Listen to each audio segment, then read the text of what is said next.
लेकिन इस बीच हमें बिहार का रुख करना होगा। हाजीपुर में आरजेडी नेता की हत्या के बाद तेजस्वी यादव का नीतीश कुमार पर जोरदार हमला। एनडीए के गुंडों ने वार्ड परिषद की हत्या कर दी। तेजस्वी यादव का कहना, गुंडे रात भर तांडव कर रहे हैं, सीएम और दो डिप्टी सीएम सो रहे हैं। तो बदमाशों ने आरजेडी नेता और हाजीपुर के वार्ड नंबर 5 के पार्षद पंकज राय की गोली मारकर हत्या कर दी। मर्डर का सीसीटीवी फुटेज भी सामने आया, जिसमें पंकज अपने घर के सामने बैठे थे। तभी बदमाशों ने उन पर फायरिंग शुरू कर दी। सीसीटीवी में 2 शूटर साफ तौर पर नजर आ रहे हैं, दोनों फायरिंग कर रहे हैं। हमले के बाद आरजेडी नेता पंकज जान बचाकर भागते हैं। गोली लगने के बाद परिवार वाले पंकज को अस्पताल ले गए, जहां डॉक्टरों ने उन्हें मृत घोषित कर दिया। इस पूरे मामले को लेकर अब तेजस्वी यादव सरकार पर हमलावर है और उन्होंने कहा है कि यहां पर मुख्यमंत्री और दो उप मुख्यमंत्री सो रहे हैं और गुंडे रात भर घूम रहे हैं।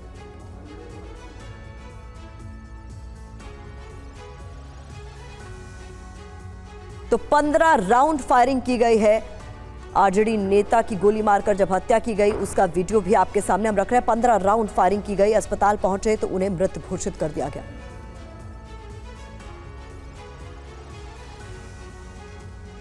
अब आपको प्रयागराज की खबर दिखाते हैं, जहां एसपी नेता की दबंगई सामने आई है। बता दें आपको, प्रयागराज में एसपी नेता अमरनाथ मौर्य की दबंगई का वीडियो सामने आया है। राइफल लेकर नगर निगम कर्मियों को उन्होंने दौड़ाया। विवेकानंद पार्क में दरअसल कब्जा हटाने गई थी नगर निगम की टीम। एसपी नेता और समर्थकों पर इस पूरे मामले को लेकर मुकदमा दर्ज कर लिया गया। ये तस्वीरें आप देखिए, ये पूरी घटना सीसीटीवी में कैद हुई है, जहां अवैध कब्जा विवेकानंद पार्क में था, जिसे हटाने के लिए जब नगर निगम की टीम पहुंची तो किस तरीके से समाजवादी पार्टी के नेता ने राइफल निकाली और नगर निगम कर्मियों को दौड़ाने लगे।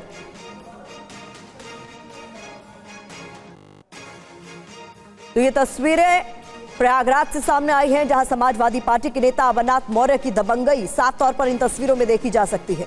दरअसल यहां नगर निगम की टीम अवैध कब्जा हटाने के लिए विवेकानंद पार्क में पहुंची थी और इसी दौरान आप देख सकते हैं अमरनाथ मौर्य के हाथ में वो राइफल, जिसे लेकर वो यहां दबंगई करते हुए नजर आए, लोगों को डराते धमकाते नजर आए, जिसके बाद नगर निगम की टीम को वहां से भागना पड़ा। जेसीबी के साथ नगर निगम की टीम अवैध कब्जा हटाने के लिए विवेकानंद पार्क पहुंची थी, लेकिन ऐसा कुछ होता उससे पहले ही अमरनाथ मौर्य ने राइफल निकाली और यहां लोगों को डराने धमकाने लगे। ये सब कुछ सीसीटीवी में कैद हो गया।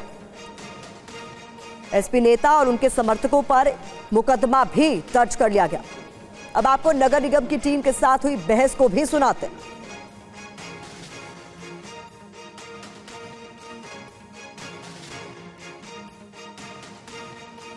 मशीन खड़े होकर के चलवा रहे हैं। ये देखिए, ये जो है पुलिस के जवान हैं का एटीएफ के लोग हैं, ये जबरदस्ती से जो है वीडियो जो है खड़े होकर के मशीन चलवा रहे हैं। और ये देखिए मशीन फिर से चल रही है। रुकिए, आइए आप लोग, इंस्पेक्टर को आने दीजिए। नहीं आने दीजिए, इंस्पेक्टर साहब को आने दीजिए। हम लोगों से इसमें क्या मतलब बताओ? आप खड़े होकर के मशीन चलवा रहे हैं। मशीन अपना चाबी उन्हीं के पास है। उल्टा सीधा जहाँ भी रिपोर्ट करना है जाकर के कीजिए। गाड़ी वापस मतलब क्या यार, आप लोग पता नहीं क्यों ऐसे वो अभी आए झंझट सर, यही हम लोग कर रहे हैं, यही ऑब्जेक्शन है हम लोगों का। सर सहयोग हम लोग तो कर रहे हैं। आपकी गाड़ी खड़ी है, उसके बाद भी ये मशीन चलवा रहे हैं।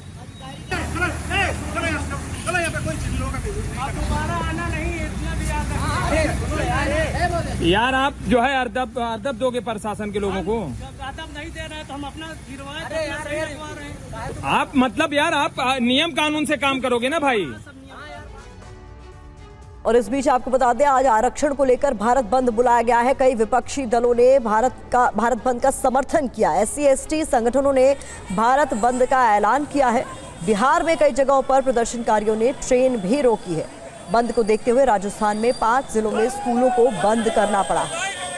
तो ये तस्वीरें आपको दिखा रहे हैं। पटना के डाक बंगला चौराहे पर बड़ी संख्या में प्रदर्शनकारी जमा हुए और इसके अलावा प्रदर्शन दिल्ली में हुआ, लखनऊ में हुआ, जयपुर में हुआ, जिसका असर साफ तौर पर देखा जा रहा है। लेकिन सबसे ज्यादा बताया जा रहा है इसका असर बिहार में देखा जा रहा है। संवाददाता रुपेश कुमार की रिपोर्ट आपको दिखाते हैं।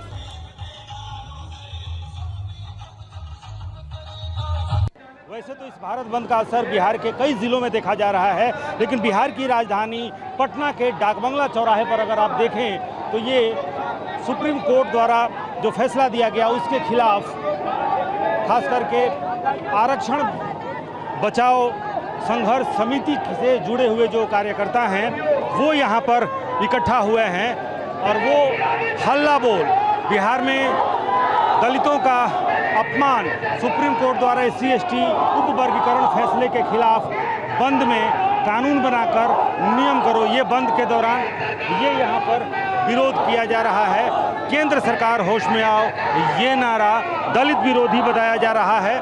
यहाँ पर हालांकि बैरिकेडिंग कर दी गई है। आमतौर पर माना यह जाता है कि डाकबंगला चौराहा जो बिहार की राजधानी पटना की हृदय स्थली है और इस हृदय स्थली पर अगर अपना प्रदर्शन या फिर संख्या अपनी उपस्थिति अगर जोरदार तरीके से अगर कोई दर्ज कराता है कोई संगठन या फिर कोई राजनीतिक पार्टी तो ये माना जाता है कि ये बंद या फिर उनका प्रदर्शन बहुत सफल रहा है। क्या मांग है आप लोगों की? मांग है कि आरक्षण जो जिस तरह सुप्रीम कोर्ट अधिक कर रहा है, जाति में बांट रहा है, जाति को एक दूसरे जाति, अगर हम सब एकता हम सब टूट गया, तीस तरह लड़ाई लड़ रहे हैं वो बाधित बीच में छूट जाएगा। बाबा साहब ने जो हम सबका अधिकार एक साथ जोड़ा था वो ये बीजेपी सरकार मनुवादी सरकार जो तोड़ने की कोशिश कर रही है, जो एकता खत्म करने की, अगर वर्गीकरण करेंगे तो सबका वर्गीकरण होगा तो हमारे मामला में वो नहीं आएगा, हम उसके मामला में नहीं जाएंगे। इससे जाति मतलब एक दूसरे में भेदभाव होगा, कोई किसी का नहीं देखेगा। जो सुप्रीम कोर्ट हो या केंद्र की सरकार हो जो रिजर्वेशन के साथ बार बार लिटमस टेस्ट कर रहा है उसको हम लोग कदम बर्दाश्त नहीं करेंगे। देखिए रुपेश की रिपोर्ट आप देख रहे थे, लेकिन हंगामा इस वक्त भी पटना में हो रहा है तो सीधे मैं रुपेश का ही रुख करना चाहूंगी। रुपेश, इस वक्त क्या हो रहा है? ये लाठीचार्ज किस तरीके से यहाँ पर देखिए क्या हो रहा है, बताने की जरूरत नहीं है। प्रतिमा आप तस्वीरें देखिए क्या हो रहा है, शायद शब्दों की जरूरत नहीं है। किस तरीके से पुलिस ने यहाँ पर दौड़ा करके और पिछले 1 घंटे से ये संघर्ष यहाँ पर चल रहा था। ये देखिए सामने कैसे एक व्यक्ति नीचे गिरा हुआ है, उस पर 10 लाठियाँ उसके ऊपर, एक व्यक्ति गिरा हुआ है यहाँ पर। एक व्यक्ति, इसको उठाओ भाई, उठाओ नहीं इसको। देखिए एक व्यक्ति यहाँ पर गिरा हुआ और उस पर, और वही हालत सामने भी देखिए। प्रतिमा आप जहाँ भी देखिए भागते हुए जो आरक्षण बचाओ संघर्ष समिति के ये कार्यकर्ता, और यहाँ भी देखिए फिर यहाँ पर पकड़े गए हैं, फिर यहाँ पर लाठियाँ जहाँ तहाँ, हालांकि छुपने की कोशिश इन लोगों ने की है। और rapid action force, Bihar police, जहाँ जो मिल रहा है, जिनके हाथ में जो झंडा है, और डाकबंगला चौराहे से अभी एग्जीबिशन रोड तक हम आ गए हैं। आगे आगे भागते हुए ये कार्यकर्ता, पीछे पीछे पुलिस वाले, और जहाँ जो मिल रहा है। सामने देखिए यहाँ पर अब पुलिस वालों को वापस बुलाया जा रहा है एग्जीबिशन रोड चौराहे तक। ये जो पूरा इलाका है यानी कि डाकबंगला चौराहे से लेकर के न्यू डाकबंगला रोड, भट्टाचार्य रोड और एग्जीबिशन रोड, ये पूरी तरह से कुरुक्षेत्र। प्रतिमा पिछले 1 घंटे से जो आरक्षण बचाओ संघर्ष समिति के जो लोग हैं वो यहाँ पर संघर्ष कर रहे थे, बैरिकेडिंग करके उन्हें रोका गया था, वो अंदर जाने की कोशिश कर रहे थे और उसके बाद से यहाँ पर लाठीचार्ज हुआ है। पुलिस ने यहाँ पर लाठीचार्ज किया। आप देखिए यहाँ पर सामने पुलिस वाले वापस लौट रहे हैं क्योंकि उन्हें लग रहा है कि उन्होंने सभी कार्यकर्ताओं को यहाँ से भगा दिया है। दौड़ा कर लाठियाँ यहाँ पर भांजी गई। एक व्यक्ति गिरा हुआ, उसके ऊपर 10-10 लाठियाँ। और हालांकि बहुत देर से ये दावा ये कर रहे थे कि वो शांतिपूर्ण तरीके से संविधान के दायरे में रह करके वो ये अपना आंदोलन कर रहे हैं, लेकिन उसके बाद से जैसे ही इन लोगों ने अपनी बैरिकेडिंग तोड़ी, बैरिकेडिंग तोड़ने के बाद से अंदर जाने की कोशिश की और पुलिस को लगा कि उनके हाथ से चीज़ें निकल गई हैं। उसके बाद से यहाँ पर वाटर कैनन, उसके बाद से लाठीचार्ज हुआ यहाँ पर।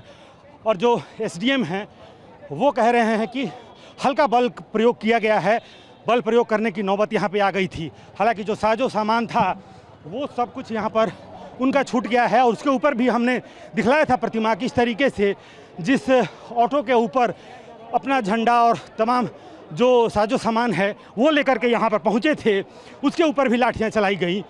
अब शांति इसलिए क्योंकि पुलिस वालों ने सबको मारकर, दौड़ा कर, पीट कर, लाठियाँ भांज कर सबको यहाँ से हटा दिया है, भगा दिया है। इसको अपने कब्जे में ले लिया है यहाँ पर और इसको यहाँ से ले जाने की कोशिश की जा रही है। और यही वो जगह है जहाँ पर जो कार्यकर्ता हैं वो पिछले 1 घंटे से संघर्ष कर रहे थे और ये बैरिकेडिंग लगाई गई थी। हालांकि उन लोगों ने बैरिकेडिंग तोड़ने के लिए जो पूरी संख्या थी, अपनी पूरी संख्या के साथ, पूरी ताकत के साथ इस बैरिकेडिंग को, जो यहाँ जहाँ हम इस वक्त खड़े हैं वहाँ पर से पूरी सारी बैरिकेडिंग को खींच लिया गया, तोड़ दिया गया। और उसके बाद से मजबूरन शब्द मैं इसलिए कह रहा हूं क्योंकि पिछले 1 घंटे से वो नारेबाजी कर रहे थे, प्रदर्शन कर रहे थे। तब तक पुलिस भी शांत थी, पुलिस हालांकि समझाने की कोशिश ज़रूर कर रही थी, लेकिन जब बैरिकेडिंग तोड़ी गई, पुलिस वालों के तरफ जब अंदर की तरफ यानी कि इस तरफ आने की जब कोशिश हुई, उसके बाद से पुलिस ने भी इधर से लाठियां भाजी और लाठियां भाज करके जितने कार्यकर्ता जो यहाँ पर नारेबाजी और आंदोलन कर रहे थे, जो SC ST आरक्षण के कोटे में वर्गीकरण के फैसले का विरोध कर रहे थे, उसके बाद से उन सभी कार्यकर्ताओं को यहाँ से ना सिर्फ हटा दिया गया है, बल्कि ये जो चौराहा है ये पूरी तरह से खाली करा लिया गया है। ट्रैफिक को फिर से बहाल लगभग कर लिया गया है। एक तरफ से आप देखिए तो गाड़ियों के आने का सिलसिला शुरू हो गया है। ये जो वाटर कैनन है ये भी वापस जाने की स्थिति में, क्योंकि वाटर कैनन भी शुरू कर दिया गया था और इधर से भी गाड़ियों का काफिला आना शुरू हो गया है। लेकिन भारत बंद का आह्वान किया गया था और भारत बंद के दौरान हालांकि सुबह में ये देखिए ये अमर आज़ाद, इसी अमर आज़ाद बात करिएगा, आपसे ज्यादा क्वालिफाइड है श्रीमान, बता दे रहे हैं, होश में बात करिए। अरे मरिए ना, अरे करिए ना, कौन डर बता दे रहे, बता दे रहे, अरे होश में बात करो, पीछे बैठ बता दे रहे, चलो दूसरे गाड़ी ये कुछ कार्यकर्ताओं को गिरफ्तार करके ले जाया जा रहा है। जो अमर आज़ाद जिसके नेतृत्व में ये पूरा आंदोलन चल रहा था, उस अमर आज़ाद को पुलिस ने यहाँ पर गिरफ्तार किया है। हालांकि उसमें ही बहुत जद्दोजहद करनी पड़ी, लेकिन उसके बाद से अमर आज़ाद और उनके 2 साथियों को यहाँ से गिरफ्तार करके यहाँ से ले जाया गया है। और यहाँ पर देखिए ASP साहब हमारे साथ हैं। सर, क्या कार्रवाई यहाँ पे अभी बता। तो ये ASP जिनके नेतृत्व में यहाँ पर ये पूरी कार्रवाई हुई और जिसके नेतृत्व में ये सब लोग यहाँ पर इकट्ठा थे, उसको यहाँ से गिरफ्तार कर लिया गया है। SDM साहब यहाँ पे हैं। SDM साहब, ये बताइए अभी क्या स्थिति है डकबंगला पे, क्या स्थिति है? अभी जाम क्लियर हो गया है। अच्छा। अभी ट्रैफिक भी सामान्य हो गया है। तो उन लोगों का आरोप है कि वो शांतिपूर्ण प्रदर्शन कर रहे थे, पुलिस ने लाठियाँ चलाई है कि शांतिपूर्ण तरीके से किसी प्रकार का नहीं था। हम लोगों के पास बैरिकेडिंग तोड़ के वो लोग आगे बढ़ने की कोशिश कर रहे थे, पुलिस के साथ नोकझोंक हुई, फिर हम लोगों ने पीछे खदेड़ दिया है। हाँ, जब तक शांतिपूर्ण था हम लोगों ने किसी प्रकार का बल प्रयोग नहीं किया है। यानी कि SDM भी कह रहे हैं कि उन्होंने बल प्रयोग किया है, लेकिन ये बात बिल्कुल सही है क्योंकि मैं शुरू से यहाँ पर मौजूद हूँ। जब तक आंदोलन शांतिपूर्ण था, जब तक नारेबाजी हो रही थी, जब तक माइकिंग हो रही थी, जब तक अपनी मांगों के समर्थन में नारे लगाए जा रहे थे और जो प्लेकार्ड्स हैं वो लहराए जा रहे थे, तब तक सब कुछ यहाँ पे शांत दिख रहा था। कोटा को लेकर जो फैसला दिया गया था उसको लेकर नाराजगी व्यक्त करते हुए प्रदर्शन किया जा रहा था। आज देश भर में भारत बंद का आह्वान भी किया गया और रुपेश ने ही आपसे कुछ देर पहले डाक बंगला चौराहे से एक रिपोर्ट हमें भेजी थी। रुपेश, आपकी वो रिपोर्ट हम दिखाते हैं। और ये देखिए लाठीचार्ज, और ये लाठीचार्ज, ये देखिए पुलिस वालों ने इस तरीके से ये लाठीचार्ज यहाँ पर किया है। ये देखिए कैसे ये दौड़ा कर पीटना, ये लाठीचार्ज इस तरीके से, ये देखिए कार्यकर्ताओं पर ये लाठीचार्ज और इस तरीके से ये लाठीचार्ज हुआ है डाकबंगला चौराहे पर।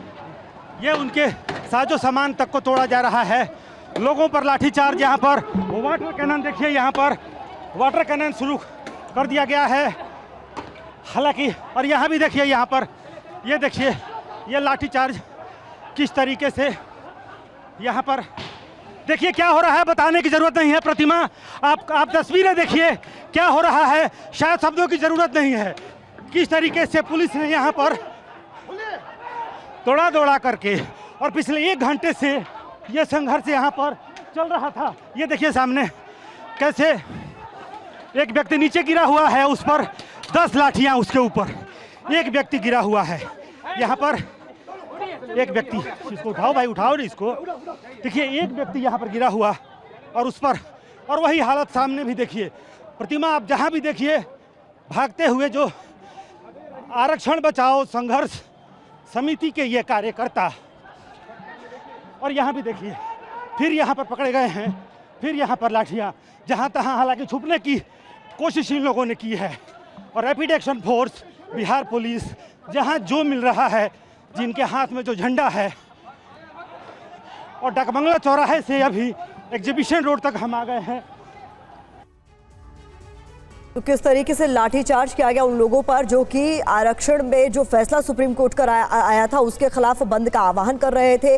डाक बंगला चौराहे पर ये सभी इकट्ठा हुए थे। लेकिन मैं एक बार फिर से रुपेश का रुख करना चाहूंगी। रुपेश, इस वक्त मौजूदा हालात वहां पर किस तरीके के, क्या सभी प्रदर्शनकारियों को वहां से हटा लिया गया है? क्योंकि शुरुआत में तो यही कहा जा रहा था कि शांतिपूर्ण प्रदर्शन है। सभी प्रदर्शनकारियों को, खास करके जो शांतिपूर्ण प्रदर्शन जो दावा कर रहे थे, वो कहीं ना कहीं एक तरह से हिंसक हो गया। बैरिकेडिंग तोड़ी गई, उन्हें तो हटा लिया गया है। लेकिन दूसरी तरफ आपको हम दिखलाना चाहते हैं, ये डाकबंगला चौराहा पूरी तरह से पुलिस वालों के सिर्फ कब्जे में, लेकिन एक दूसरा ग्रुप फिर से वापस आ रहा है। आप सामने देखिए, ये जो इनकम टैक्स चौराहे की तरफ से एक ग्रुप को एग्जीबिशन रोड चौराहे की तरफ भगा दिया गया, दूसरी तरफ बैरिकेडिंग फिर से लगा दी गई है। और ये देखिए यहाँ पर ये एक दूसरा ग्रुप, हालांकि संख्या बहुत कम है, यहाँ भी इनके लिए बैरिकेडिंग जरूर की गई है।